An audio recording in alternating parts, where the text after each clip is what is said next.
Bonjour à tous, dans cette vidéo nous verrons comment entretenir et dépanner les chargeurs Dry and Clean.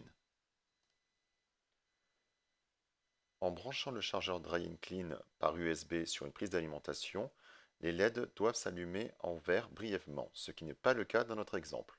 Commencez par débrancher le bloc d'alimentation secteur et débrancher le câble USB. Branchez le câble USB sur une autre source d'alimentation et vérifiez que les LED s'allument brièvement au démarrage. Si ce n'est pas le cas, vous pouvez également changer le câble USB.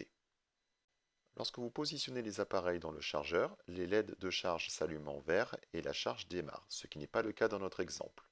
Commencez donc par nettoyer les contacts de charge du chargeur à l'aide d'une brosse sans liquide.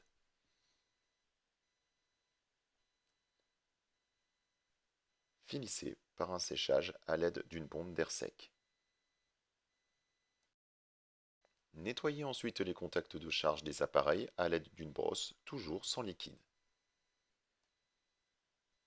Repositionnez le ou les appareils dans le chargeur et vérifiez que la charge démarre grâce au LED d'état de charge. En refermant le chargeur, une LED centrale blanche s'allume et indique le démarrage du cycle de séchage. Ce cycle dure 15 minutes. Revoyons maintenant ensemble les conseils de nettoyage et de dépannage des chargeurs Dry and Clean Signa et Dry UVC Rexton et Audio Service. Vérifiez le bloc d'alimentation et le câble d'alimentation et remplacez ces éléments si nécessaire. Nettoyez ensuite les contacts de charge du chargeur, puis terminez en nettoyant les contacts de charge des appareils auditifs. En cas de LED d'état de charge rouge, commencez par retirer les appareils du chargeur et déconnecter le chargeur de l'alimentation secteur.